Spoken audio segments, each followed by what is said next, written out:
They call it the Augusta National of Auto Racing, the beautiful Barber Motorsports Park in Birmingham, Alabama.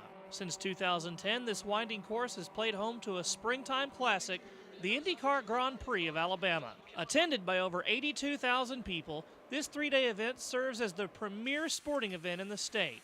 And for the first time, I was granted access to give TV 39 viewers an inside look at everything from the stars and cars. Wait, is that Michael Andretti? To the magnificent Barber Vintage Motorsports Museum. Hi there, it's that time again. Time for another one of Lucas's succulent adventures on Sports Viewpoints. And this adventure takes me to a place I love dearly, the Barber Motorsports Park in Birmingham, Alabama. Lots of racing series are in action this weekend. I'm having the time of my life, but I also wanted to visit the Barber Vintage Motorsports Museum that you see behind me. It's home to the world's largest collection of motorcycles and so much more. Let's go inside and take a look. I'm standing here with Kelly Stewart, who, what do you do exactly here at the museum? Well, I have the lucky job of getting to tell a lot of the amazing stories behind these bikes. All of them have been ridden to special places or races or even just the mundane day-to-day kind of trips.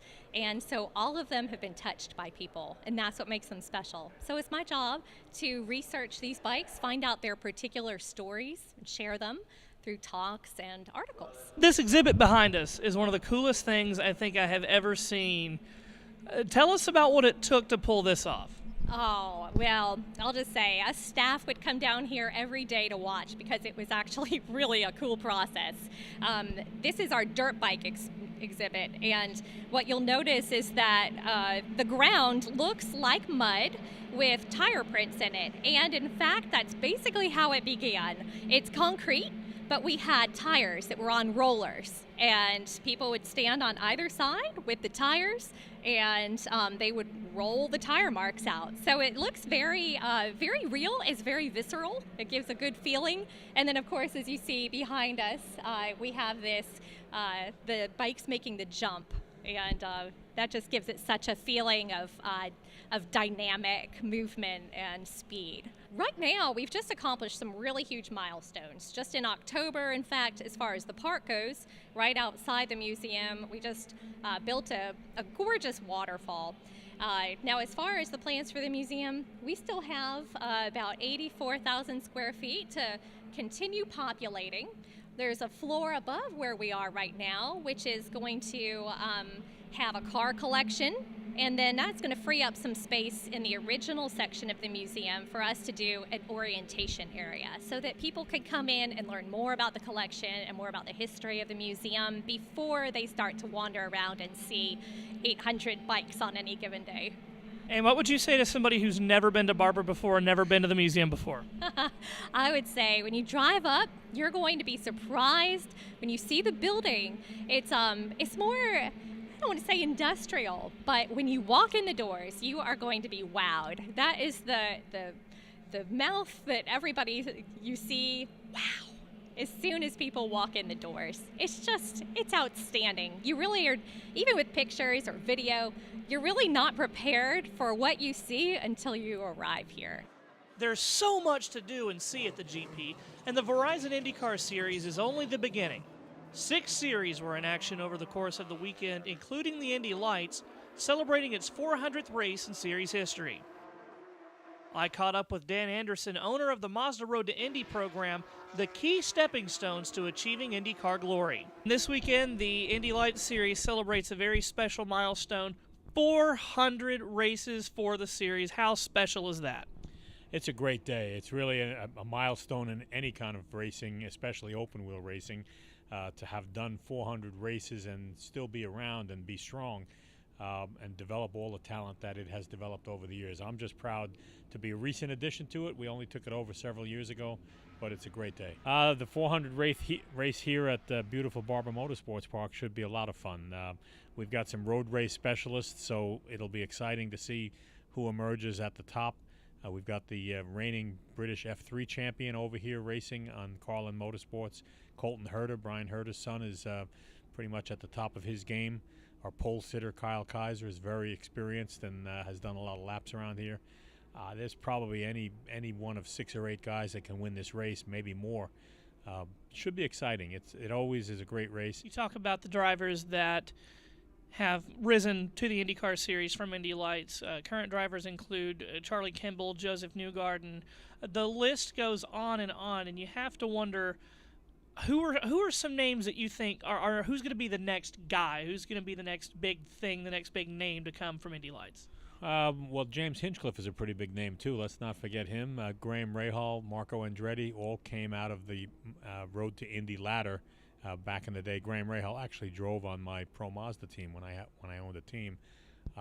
There's so many of them. Spencer Pigot is a tremendously talented young man.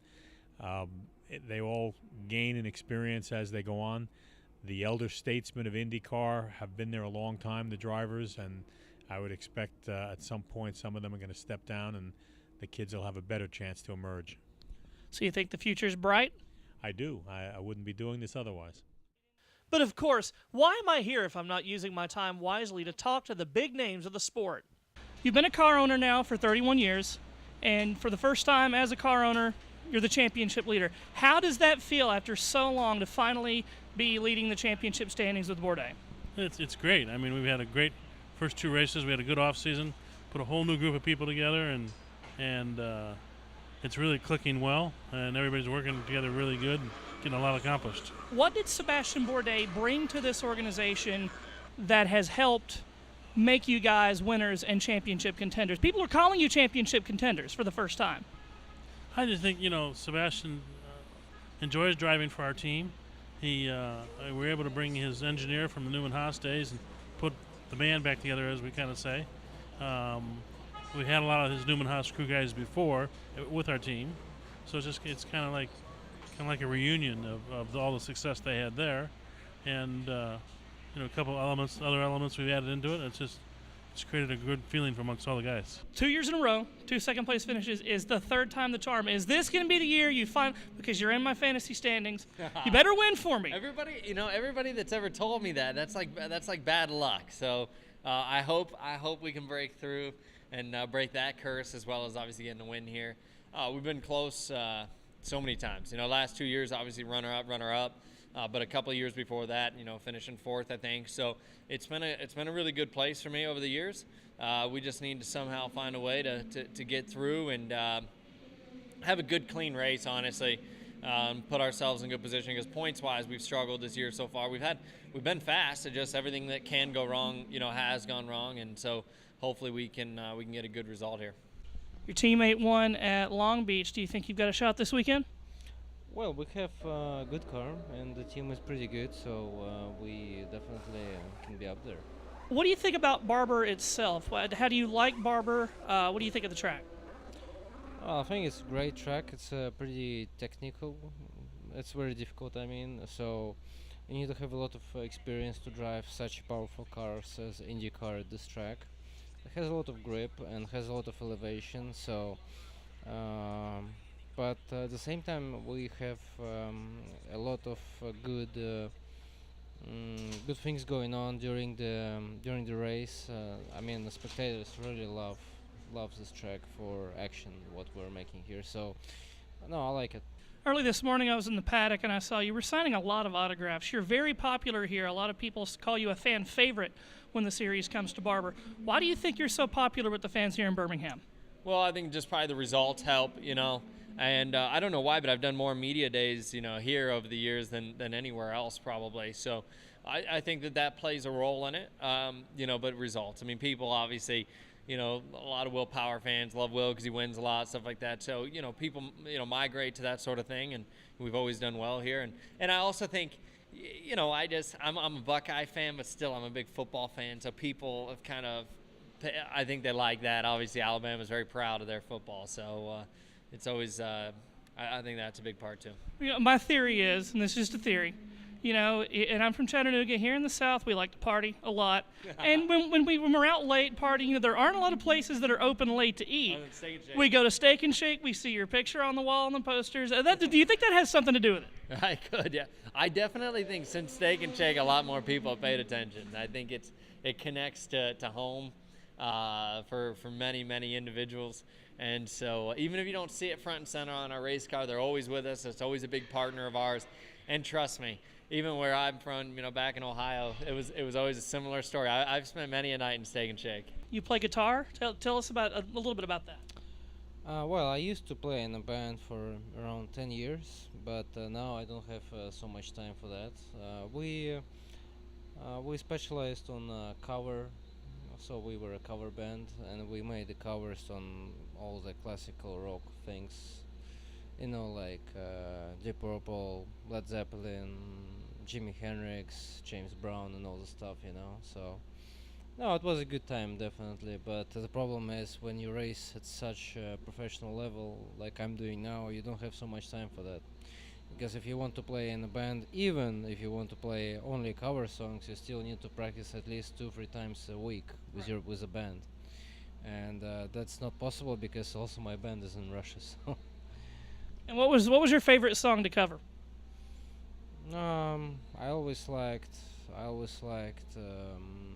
Jimi Hendrix a lot, but I like Led Zeppelin as well. And actually, Pink Floyd was good when we made it right.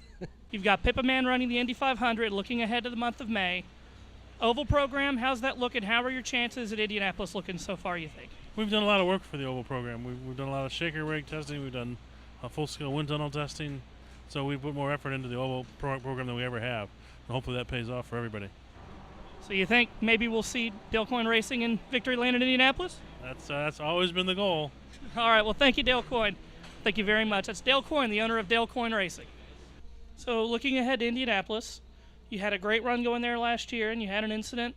How do you feel about Indy this year? Do you think you've got a shot? I think again we had a good car there last year, and both cars were pretty fast in the qualify and in the race, so we definitely feel good.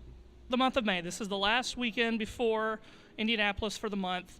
The road race, you've ran well there in the past, Yep. and as well as the 500. How do you think you're going to run this year in Indianapolis? Well, I hope we have a really good month overall. It really kind of starts here in Alabama. We go from here to Phoenix and straight to Indy. So, I think that we should be very strong on the road course.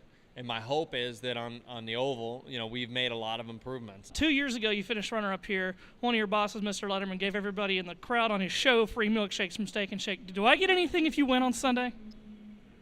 Good fantasy points. Sunday morning cast threatening skies, but in IndyCar, the race goes on. After 90 exciting laps, the spoils of victory went to Tennessee's own Joseph Newgarden, earning his first win since moving to Team Penske. First of all, from somebody from Chattanooga, congratulations to Tennessee's proud of you. Thanks, brother. Thank you. Oh, you're very welcome. How good does it feel to win so close to home and winning so early in your career at Penske, only your third race with the team? What does that do for your confidence? Well, it's nice to get it out of the way. I mean, look, there's always expectations in racing. It's not like I felt any more pressure. I think I felt the same pressure you always feel, that, hey, look, if you're not getting it done, then what are you doing in a race seat? So it always feels good when you get a victory out of the way early. Regardless of what team you're with, I think it's nice to get one out of the way early in the year. You feel like you've accomplished something at that point, then you can focus on the next accomplishment for the season. So I feel good about it. I certainly feel good about it joining a new group. You never know how that's going to go, and I feel like it's gone pretty well so far, and I only think it's going to get better. I feel like the more time that I have with the entire team, working with the teammates, and then working with my new engineer Brian, I think it's going to get stronger. I mean, we need some time to understand what I need out of this team, and that unfortunately just takes experience together. You got to run race weekends, you got to run at different tracks, and the more that you do that, the more you build up a rapport. So to me, I'm happy we were able to get something pretty big out of the way to start with, and now hopefully we can just work on continuing to try and repeat this. Well, call Roy Orbison because this one is over. The 2017 Honda Indy Grand Prix of Alabama is in the books. I've had a wonderful time myself, and I'd like to thank some people. I'd like to thank Veronica Knowlton. I'd like to thank Kelly Stewart from the museum. I'd like to thank the PR people from Ray Hall, Letterman, Lanigan, and Dale Coyne Racing. And I'd also like to thank Robin Miller, who gave me some of the best advice of my professional career this weekend. I tell you, this one-man band reporting stuff is some of the toughest work I've ever done in my life. Next year, I'm by God going to pay a cameraman. This has been tough, but I've loved every moment of it. My first experience behind the pit wall at a race has been nothing short of amazing. The final result today from the Honda Indy Grand Prix of Alabama, third place, defending Verizon IndyCar Series champion Simon Pagenaud. Second place, Scott Dixon, and the winner from Nashville, Tennessee, Joseph Newgarden, with his first win at his new team, Team Penske, and his second win at Barber Motorsports Park. Joseph, you've done Tennessee proud once again. Well, that's the story from Barber Motorsports Park. I'm Lucas Kaler. This has been a WYHB field trip. Till we meet again.